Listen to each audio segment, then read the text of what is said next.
Section 3 of Celebrated Crimes, Volume 1. Celebrated Crimes, Volume 1 by Alexandre Dumas, translated by G.B. Ives. Section 3, The Borgias, Chapter 1. Towards the end of the 15th century, that is to say, at the epoch when our history opens, the Piazza of St. Peter's at Rome was far from presenting so noble an aspect as that which is offered in our own day to anyone who approaches it by the Piazza dei Rusticucci. In fact, the Basilica of Constantine existed no longer, while that of Michelangelo, the masterpiece of 30 popes, which cost the labor of 3 centuries and the expense of 260 millions, existed not yet. The ancient edifice, which had lasted for 1145 years, had been threatening to fall in about 1440, and Nicholas V, artistic forerunner of Julius II and Leo V, had had it pulled down, together with the temple of Probus Anicius, which had adjoined it. In their place he had had the foundations of a new temple laid by the architects Rossellini and Battista Alberti, but some years later, after the death of Nicholas V, the Venetian had not been able to give more than 5,000 crowns to continue the project of his predecessor, and thus the building was arrested when it had scarcely risen above the ground, and presented the appearance of a stillborn edifice, even sadder than that of a ruin. As to the piazza itself, it had not yet, as the reader will understand from the foregoing explanation, either the fine colonnade of Bernini, or the dancing fountains, or the Egyptian obelisk which, according to Pliny, was set up by the Pharaoh of Heliopolis, and transferred to Rome by Caligula, who set it up in Nero's circus, where it remained till 1586. Now, as Nero's circus was situate on the very ground where St. Peter's now stands, and the base of this obelisk covered the actual site where the vestry now is, it looked like a gigantic needle shooting up from the middle of truncated volumes, walls of unequal height, and half-carved stones. On the right of this building, a ruin from its cradle, arose the Vatican, a splendid Tower of Babel, to which all the celebrated architects of the Roman school contributed their works for 1,000 years. At this epoch the 2 magnificent chapels did not exist, nor the 12 great halls, the 22 courts, the 30 staircases, and the 2,000 bedchambers. For Pope Sixtus V, the sublime swineherd who did so many things in his 5 years' reign, had not yet been able to add the immense building which on the eastern side towers above the court of St. Damasius. Still, it was truly the old sacred edifice, with its venerable associations, in which Charlemagne received hospitality when he was crowned emperor by Pope Leo III. All the same, on the 9th of August, 1492, the whole of Rome, from the People's Gate to the Colosseum, and from the Baths of Diocletian to the Castle of St. Angelo, seemed to have made an appointment on this piazza. The multitude thronging to it was so great as to overflow into all the neighboring streets, which started from this center like the rays of a star. The crowds of people, looking like a motley moving carpet, were climbing up into the basilica, grouping themselves upon the stones, hanging on the columns, standing up against the walls. They entered by the doors of houses and reappeared at the windows, so numerous and so densely packed that one might have said each window was walled up with heads. Now all this multitude had its eyes fixed on one single point in the Vatican, for in the Vatican was the conclave, and as Innocent VIII had been dead for 6 days, the conclave was in the act of electing a pope. Rome is the town of elections, since her foundation down to our own day. That is to say, in the course of nearly 26 centuries, she has constantly elected her kings, consuls, tribunes, emperors, and popes. Thus, Rome during the days of conclave appears to be attacked by a strange fever which drives everyone to the Vatican or to Montecavallo, according as the scarlet-robed assembly is held in one or the other of these 2 places. It is, in fact, because the raising up of a new pontiff is a great event for everyone. For according to the average established in the period between St. Peter and Gregory the 16th, every pope lasts about 8 years, and these 8 years, according to the character of the man who is elected, are a period either of tranquillity or of disorder, of justice or of venality, of peace or of war. Never, perhaps, since the day when the first successor of St. Peter took his seat on the pontifical throne, until the interregnum which now occurred, had so great an agitation been shown as there was at this moment, when, as we have shown, all these people were thronging on the piazza of St. Peter and in the street which led to it. It is true that this was not without reason, for Innocent the Eighth, who was called the father of his people because he had added to his subjects 8 sons and the same number of daughters, had, as we have said, after living a life of self-indulgence, just died, after a death struggle during which, if the journal of Stefano in Fessura may be believed, 220 murders were committed in the streets of Rome. The authority had then devolved in the customary way upon the Cardinal Camerlengo, who during the interregnum had sovereign powers, but as he had been obliged to fulfill all the duties of his office, that is, to get money coined in his name and bearing his arms, to take the fisherman's ring from the finger of the dead pope, to dress, shave, and paint him, to have the corpse embalmed, to lower the coffin after 9 days' obsequies into the provisional niche, where the last deceased pope has to remain until his successor comes to take his place and consign him to his final tomb. Lastly, as he had been obliged to wall up the door of the conclave and the window of the balcony from which the pontifical election is proclaimed, he had not had a single moment for busying himself with the police, so that the assassinations had continued in goodly fashion, and there were loud cries for an energetic hand which should make all these swords and all these daggers retire into their sheaths. Now the eyes of this multitude were fixed, as we have said, upon the Vatican, and particularly upon one chimney, from which would come the first signal, when suddenly, at the moment of the Ave Maria, that is to say, at the hour when the day begins to decline, great cries went up from all the crowd mixed with bursts of laughter, a discordant murmur of threats and raillery, the cause being that they had just perceived at the top of the chimney a thin smoke, which seemed like a light cloud to go up perpendicularly into the sky. This smoke announced that Rome was still without a master, and that the world still had no pope, for this was the smoke of the voting tickets which were being burned, a proof that the cardinals had not yet come to an agreement.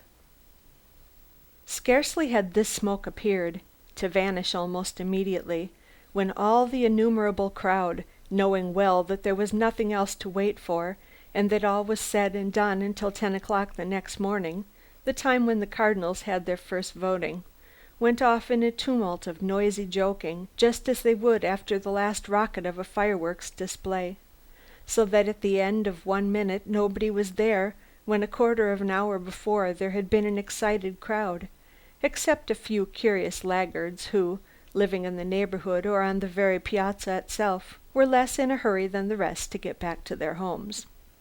Again, little by little, these last groups insensibly diminished. For 9:30 had just struck, and at this hour the streets of Rome began already to be far from safe. Then after these groups followed some solitary passer-by, hurrying his steps, one after another the doors were closed, one after another the windows were darkened. At last, when 10 o'clock struck, with the single exception of one window in the Vatican, where a lamp might be seen, keeping obstinate vigil, all the houses, piazzas, and streets were plunged in the deepest obscurity. At this moment, a man, wrapped in a cloak, stood up like a ghost against one of the columns of the uncompleted basilica, and gliding slowly and carefully among the stones which were lying about round the foundations of the new church, advanced as far as the fountain, which formed the center of the piazza, erected in the very place where the obelisk is now set up, of which we have spoken already. When he reached this spot he stopped, doubly concealed by the darkness of the night and by the shade of the monument, and after looking around him to see if he were really alone, drew his sword, and with its point rapping 3 times on the pavement of the piazza, each time made the sparks fly. This signal, for signal it was not lost. The last lamp which still kept vigil in the Vatican went out, and at the same instant an object thrown out of the window fell a few paces off from the young man in the cloak. He, guided by the silvery sound it had made in touching the flags, lost no time in laying his hand upon it in spite of the darkness, and when he had it in his possession, hurried quickly away. Thus the unknown walked without turning round halfway along the Borgo Vecchio, but there he turned round to the right, and took a street at the other end of which was set up a Madonna with a lamp. He approached the light, and drew from his pocket the object he had picked up, which was nothing else than a Roman crown piece.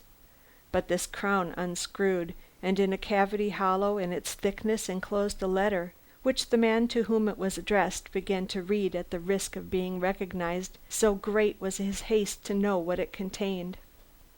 We say at the risk of being recognized, for in his eagerness the recipient of this nocturnal missive had thrown back the hood of his cloak, and as his head was wholly within the luminous circle cast by the lamp, it was easy to distinguish in the light the head of a handsome young man about 5 or 6 and 20, dressed in a purple doublet slashing at the shoulder and elbow to let the shirt come through, and wearing on his head a cap of the same color, with a long black feather falling to his shoulder.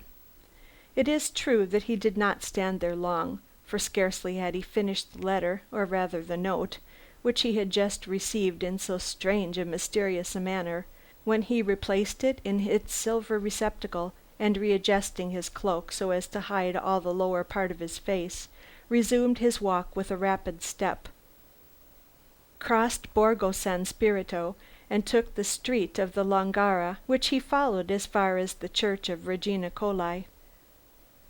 When he arrived at this place he gave 3 rapid knocks on the door of a house of good appearance, which immediately opened. Then, slowly mounting the stairs, he entered a room where 2 women were awaiting him with an impatience so unconcealed that both, as they saw him, exclaimed together, "Well, Francesco, what news?"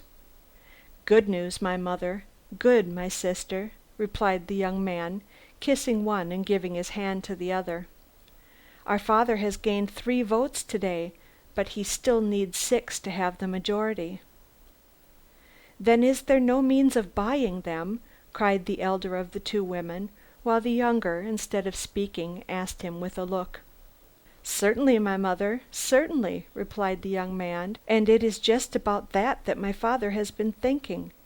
He is giving Cardinal Orsini his place at Rome, and his 2 castles of Monticello and Soriano to Cardinal Colonna.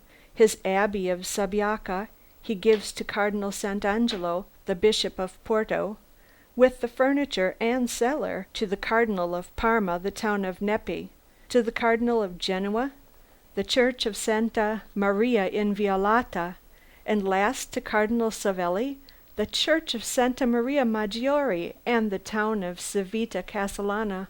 As to the Cardinal Ascanio Sforza, he knows already that the day before yesterday we sent to his house 4 mules laden with silver and plate, and out of this treasure he has engaged to give 5,000 ducats to the Cardinal Patriarch of Venice."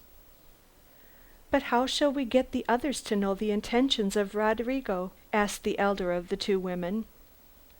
"My father has provided for everything, and proposes an easy method. You know, my mother, with what sort of ceremonial the Cardinal's dinner is carried in." "Yes, on a litter, in a large basket with the arms of the Cardinal for whom the meal is prepared." "My father has bribed the bishop who examines it. Tomorrow is a feast day to the Cardinal Orsini, Colonna, Savelli, Sant'Angelo, and the Cardinals of Parma and Genoa. Chickens will be sent for hot meat, and each chicken will contain a deed of gift duly drawn up, made by me in my father's name, of the houses, palaces, or churches which are destined for each." "Capital," said the elder of the 2 women. "Now I am certain all will go well." "And by the grace of God," added the younger, with a strangely mocking smile, "our father will be Pope." "Oh, it will be a fine day for us!" cried Francesco. "And for Christendom," replied his sister with still more ironical expression. "Lucrezia, Lucrezia," said the mother, "you do not deserve the happiness which is coming to us." "What does that matter if it comes all the same? Besides, you know the proverb, mother, 'Large families are blessed of the Lord,' and still more so our family which is so patriarchal."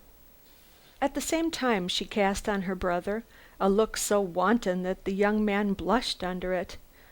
But as at the moment he had to think of other things than his illicit loves, he ordered that 4 servants should be awakened, and while they were getting armed to accompany him, he drew up and signed the 6 deeds of gift which were to be carried the next day to the cardinals, for not wishing to be seen at their houses, he thought he would profit by the night time to carry them himself to certain persons in his confidence, who would have them passed in, as had already been arranged, at the dinner hour.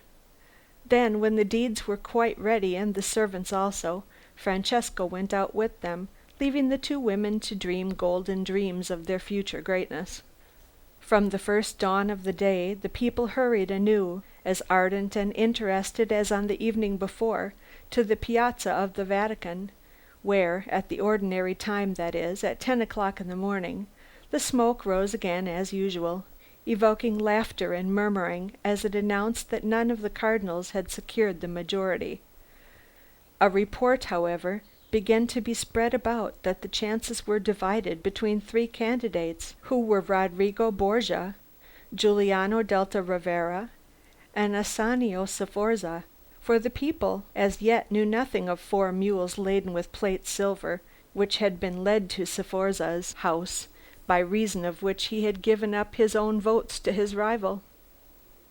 In the midst of the agitation excited in the crowd by this new report, a solemn chanting was heard.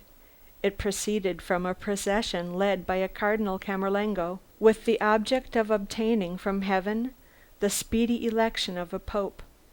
This procession, starting from the church of Aracoeli at the capital, was to make stations before the principal Madonnas and the most frequented churches.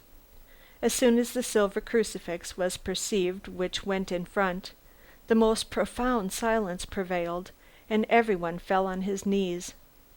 Thus a supreme calm followed the tumult and uproar which had been heard a few minutes before, and which at each appearance of the smoke had assumed a more threatening character.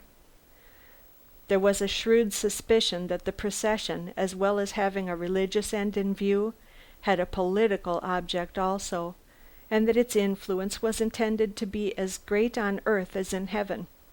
In any case, if such had been the design of the Cardinal Camerlengo, he had not deceived himself, and the effect was what he desired. When the procession had gone past, the laughing and joking continued, but the cries and threats had completely ceased. The whole day passed thus, for in Rome nobody works. You're either a cardinal or a lackey, and you live nobody knows how. The crowd was still extremely numerous, when towards 2 o'clock in the afternoon, another procession, which had quite as much power of provoking noise as the first of imposing silence, traversed in its turn to the piazza of St. Peter's. This was the dinner procession. The people received it with the usual bursts of laughter, without suspecting, for all their irreverence, that this procession, more efficacious than the former, had just settled the election of the new pope.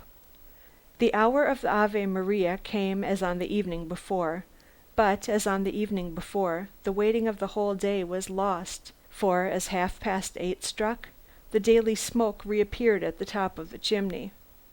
But when at the same moment rumors which came from the inside of the Vatican were spread about, announcing that in all probability the election would take place the next day, the good people preserved their patience. Besides, it had been very hot that day, and they were so broken with fatigue and roasted by the sun, these dwellers in shade and idleness, that they had no strength left to complain.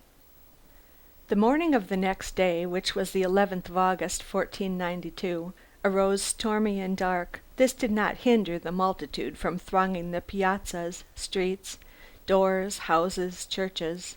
Moreover, this disposition of the weather was a real blessing from heaven, for if there were heat, at least there would be no sun. Towards 9 o'clock threatening storm clouds were heaped over all the Trastevere, but to this crowd what mattered rain, lightning, or thunder? They were preoccupied with the concern of a very different nature. They were waiting for their Pope. A promise had been made them for today, and it could be seen by the manner of all that if the day should pass without any election taking place, the end of it might very well be a riot. Therefore, in proportion as the time advanced, the agitation grew greater. 9 o'clock, 9:30, 9:45 struck, without anything happening to confirm or destroy their hopes. At last the first stroke of 10 was heard. All eyes turned toward the chimney. 10 o'clock struck slowly, each stroke vibrating in the heart of the multitude. At last the 10th stroke trembled, then vanished shuddering into space, and a great cry breaking simultaneously from 100,000 breasts followed the silence. Non ve fumo! There is no smoke. In other words, we have a Pope. At this moment the rain began to fall, but no one paid any attention to it, so great were the transports of joy and impatience among all the people. At last a little stone was detached from the walled window, which gave on the balcony and upon which all eyes were fixed. A general shout saluted its fall. Little by little the aperture grew larger, and in a few minutes it was large enough to allow a man to come out on the balcony. The Cardinal Ascanio Sforza appeared, but at the moment when he was on the point of coming out, frightened by the rain and the lightning, he hesitated an instant and finally drew back. Immediately the multitude in their turn broke out like a tempest into cries, curses, howls, threatening to tear down the Vatican and to go seek their Pope themselves. At this noise Cardinal Sforza, more terrified by the popular storm than by the storm in the heavens, advanced on the balcony, and between two thunderclaps, in a moment of silence astonishing to anyone who had just heard the clamor that went before, made the following proclamation: I announce to you a great joy. The most eminent and most revered Signor Rodrigo Lenzolo Borgia, Archbishop of Valencia, Cardinal Dico of San Nicolo in Carcere, Vice-Chancellor of the Church, has now been elected Pope, and has assumed the name of Alexander VI. The news of this nomination was received with strange joy.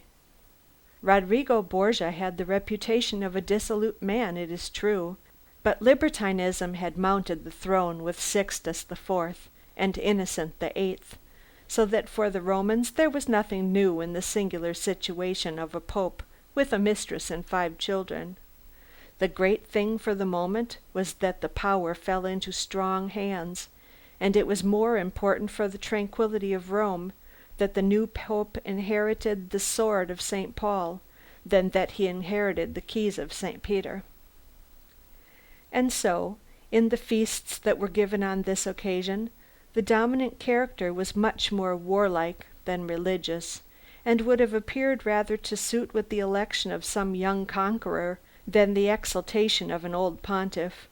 There was no limit to the pleasantries and prophetic epigrams of the name of Alexander, which for the second time seemed to promise the Romans the empire of the world, and the same evening, in the midst of brilliant illuminations and bonfires, which seemed to turn the town into a lake of flame, the following epigram was read, amid the acclamation of the people. Rome under Caesar's rule is ancient history, at home and o'er the world victorious trod. But Alexander still extends his glory. Caesar was man, but Alexander God. As to the new pope, Scarcely had he completed the formalities of etiquette which his exaltation imposed upon him, and paid to each man the price of his simony, when from the height of the Vatican he cast his eyes upon Europe, a vast political game of chess, which he cherished the hope of directing at the will of his own genius. End of the Borgias, Chapter 1.